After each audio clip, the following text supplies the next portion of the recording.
You want to ask some questions? We've got time. Got a little bit of time. I'm fascinated by the fact that you, among all the people I've heard in lectures, not only speak well, but you speak Hollywood, and it's a background that you have. You are not in any way of the common man. You are a Hollywood celebrity. And I like that. And I like the fact that you add that little fillip to what you say. And I hope Annie gets it, which I think she does. She's very smart. You're trying to say it's lonely at the top. Is that your position? But I just left, interestingly enough, and this is why I'm bringing this up, I just left, I'm chairing my Tucson High School's 60th reunion in October. I will be 78, I'm 77 now. And I turned to my husband at one point, a week or two ago, when I had this group there, and I said, am I as old as these people? He said, no, you really are not. Yeah. And I left them today, and I was trying, I just Googled to see how old you were, because I had decided that you had to be so much younger, but it wasn't adding up in terms of your experience and who you were familiar with and who you worked for. And it's your apogee is not 50 anymore, it's probably 80. Well, it's very nice to hear. I realized something. I'll throw out a quick idea, which is that you know, we agree that we're going to speak English, and we agree we're going to start at 6:30. It's a social convention, and we measure time with our watches. But you know, before the watch, it was candles and hourglasses. Chairman Mao put China on the clock in 1952. But time is a social convention. Tomorrow at 8 o'clock, we'll agree because we have to. But we measure time as passage through space. That's really how we, you know, it's a 45-minute drive from here to there, you know. It takes 8 hours to go to New York from here, you know. But if we measure time as passage through space, and then we say, well, space is infinite, how can you measure something that's infinite? So as I find, you see, as I've lived for 80 years according to that convention, but that's merely a social configuration. It's a construct. We don't really know what it is, and all we know is that we're mortal. It's evolution. Remember we were talking about evolution. Yes, there's more people in the world than ever, and they're living longer than ever. So that's an evolutionary thing. That's not what's going on in the world is not geopolitical, political, or religious. It's just the species is evolving exponentially as we sit here. But Ralph, I wondered if you would talk a little bit about how you wrote this book and how this book came together, what your process was. A friend of mine, Ray Merritt, says, you know, you tell all these stories, why don't you write your autobiography? Well, I live in my ivory tower. I make my photographs to see if I can make them.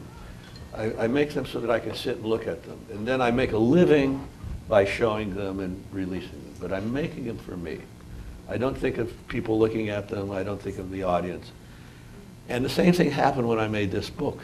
I said, I wonder if I could do it. And I have all these layout programs for my books, you know, Quark, InDesign. And so I just took one of those programs and I just started. I was born in 1939. And I did it in a year. And I didn't write every day. I only wrote when I felt like it. If I were somewhere on an airplane or something, I'd send myself an email. And then I let it, I went back and tweaked it for another 8 months. And I wanted to get it out for my 80th. And then this publisher, this guy walked into my studio and said, I want to do a book with you. Have anything? I said, step into my computer.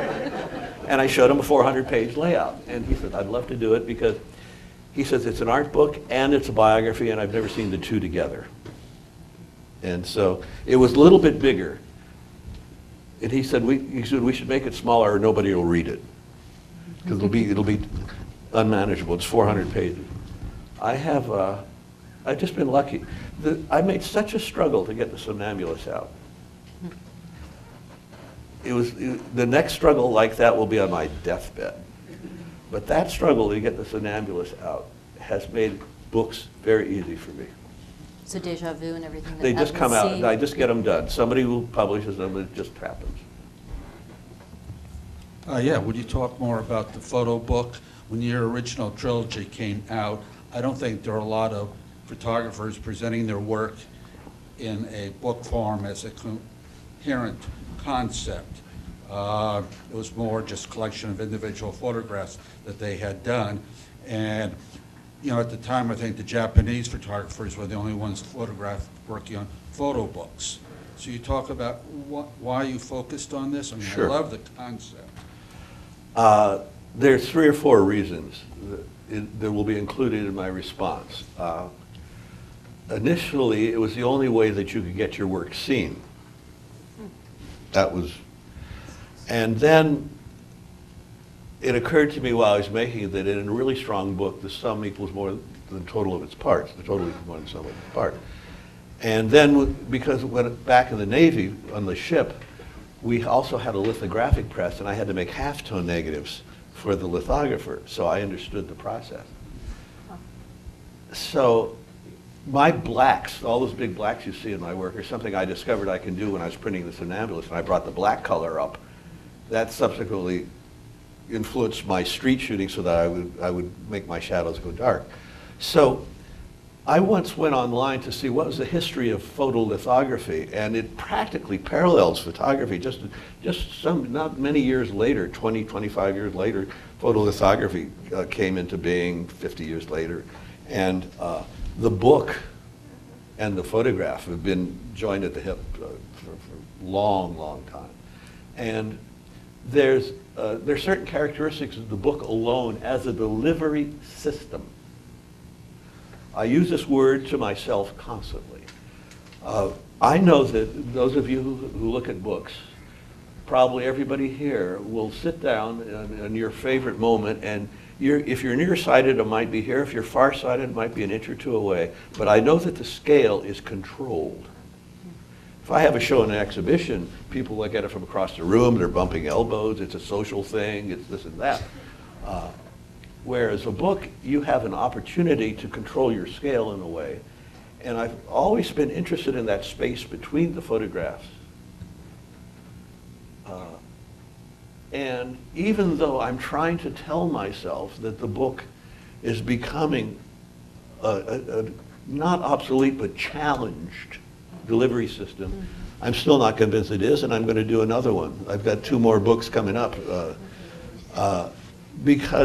And the only difference in the digital age, as many of you know, I had Lester Press where sometimes we did big editions, 30, 40,000 of things. The only difference now is that, for example, of this book here, we just did 2,500 copies or something like that. We didn't do a big run.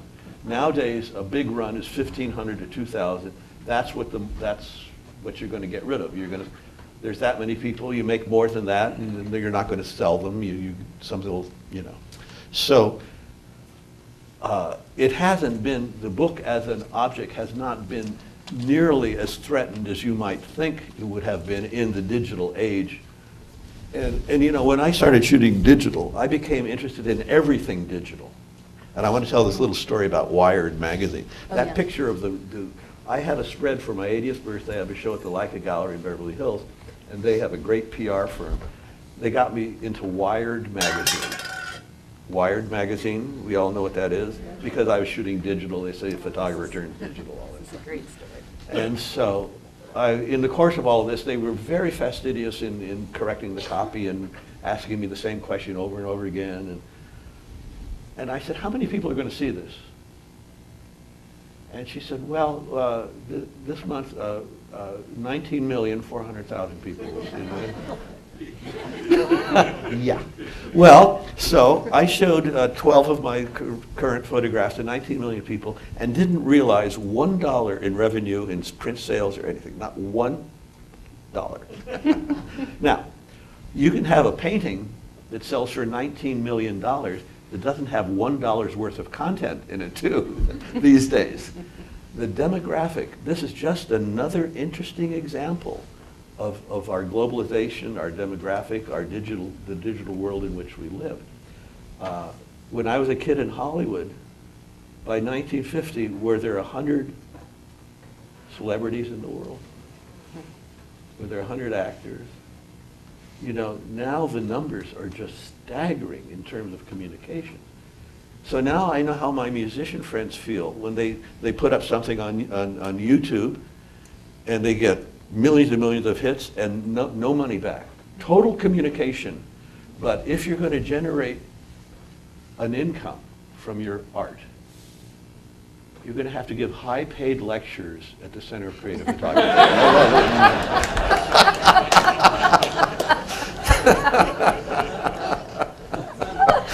That just came out. That's awesome. Yeah, you know, there's a book signing. You got to go to work soon here. Yeah. Madam? I have a question about simple question. Did you make money with the books? Well, I'm the last generation. I got a fat advance for that. Yeah, yeah. I get advances, but that's I'm a dinosaur in that regard. But you always sell prints from books. What I do is I negotiate with my publishers. I show them a dummy. I know how publishers think. You put a dummy in their hand, it kind of animates their libido, and then we negotiate my advance. And then at the end of the negotiations, I said, that's great, but I'll need 150 copies. And I knew years ago as a somnambulist that what you really needed, you could give a book to every curator, every collector, every editor, every relative, every girlfriend, boyfriend. You needed 400 copies. They were going to do all the good that 10,000 sales would do. But I always sell prints from my books. And I give books away left and right, and I send them out, and they're a very good selling tool. One more? Do we have time for one more? Thank you for being here. Thank you for being here. Oh, thank you. Oh, okay. This has been really educational, inspiring, and completely entertaining. I'm curious about your friendship with Mary Ellen Mark and if it continued throughout the rest of her life. I had the good fortune to be in her last workshop a month before she passed, and so she has a great influence on me.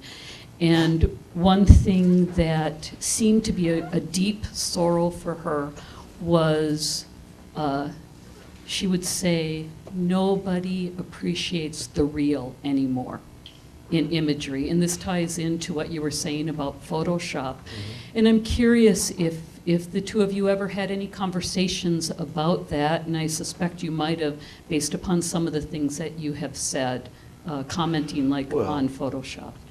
Thank you. I will preface my answer by saying that there is a sort of thing which we will call photographic truth. You see a photograph and you accept that as being a very accurate rendition of whatever it happens to be. You project into it, or you withdraw from it, what we will call a form of veracity. You'll say it has the integrity. Working digitally, I make sure that any picture that I present has the authority of perception. That you know, see, I couldn't sit there and think up and composite a photograph in Photoshop. I couldn't take 6 or 7 scans and tweak them together and come up with a composition. It's just not how my eye is formed. But what we will call photographic truth, and let it go at that, like cinematographic truth, video truth, I think it's really a question about, Bill Brandt said, all this talk about photographic truth is the results that count. Now, I was also friends with Brandt and would sit and visit and discuss things with him. I like his position, and I like the fact that I'm just going to do it with my eye. And if I want to make that chair, if I want to take some of the red out of that chair in Photoshop, I'll do it. But basically, the image is going to be my perception of that chair. Now, Mary Ellen, the most interesting thing she ever said to me about her work, And it's going to come to you all who know her work as somewhat unexpected. I said, why do you do it? Why do you go to these places and all this misery? She says, I am just fascinated by the underbelly. Now, it's the results that count. And so her point of departure might be she just kind of likes to look. It might be voyeuristic or whatever you want to call it. But look at what the pictures did, you see. I have known all the great photographers of my time. Every single one of them, from the generations before me, the old boys and girls to my peers, right? And every single one of us, and all of you who photograph, we all do it for a different reason. And it's the results that count. And I really don't stand in judgment of other photographers because I think only he or she knows exactly what they're trying to do. And I'm very careful in my workshops when somebody presents me their work. If I'm going to make a criticism, I preface it with a huge compliment. Set them up, shoot them down. But you know, I really do. I say, you know, you're very good. You're very good at capturing gestures that are very subtle. You might consider doing still life. You know, because you'll never lose your ability to do this. Andre Cortege, I went to see him. In my book, I talk about Cortege. He says, you come anytime, don't call, come. He lived on number 2 Fifth Avenue, my studio was on Broadway. I went 4 times a week at the end of the day. I saw Cortege all the time. And one day I walked in there and he was shooting these little glass giraffe figurines that his wife collected, you know, that they sell. It was a Polaroid and he was so excited. He says, I see new thing every day. He says, photographer must learn to photograph everything. I photograph everything. I have the broadest palette of potential subject matter. I don't just do this or that or that. And I got that from Cortege. Now, that's just me and Cortege. Mary Ellen wasn't interested in photographing still lives or things like that. She wanted twins. She was fascinated by the human condition, especially anomalies of the human condition, you know. And I knew Diane Arbus pretty well. When I first hit New York, I didn't tell this story, but we used to, everybody used to wind up at Fifth Avenue in front of the Plaza Hotel at the Fountain, and there would be Winogrand and Friedlander and me and Papa George and Mary Ellen, and I mean, it's in there. You mentioned you asked Deanne for a letter of recommendation. Oh yeah, that's a good story. That's a great story. I met Deanne. Oh, I went with Robert one night to Max's, and I'm sitting there with Winogrand, Diane Arbus, and Marvin Israel, you know, Mecca. And so I saw Deanne a few weeks later at a party at the Chelsea. I said, would you consider endorsing my Guggenheim? And she said, well, come to breakfast tomorrow and show me your work. And I took it down there, candlelight breakfast at her Muse house on 11th Street. And she said, I see what you're doing here. She said, I have very limited influence on the Guggenheim Foundation, but I am interested in seeing photography go in a certain direction. And that's not the direction you're going in. So I will decline right on. Part 1 of the story. Part 2, the Somnambulist comes out. And Eva Rubinstein and Bruce Weber are in her workshop at Westbeth. And every class for 6 weeks, she brought 2 books in for the class to discuss, The Americans and The Somnambulist.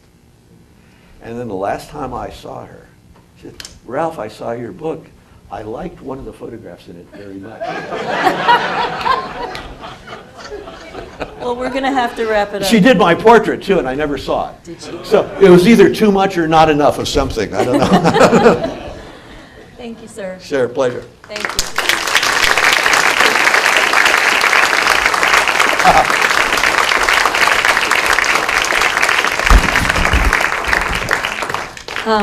We're going to move out to the lobby, right, Brian? And Ralph will be signing books. So please join us out there.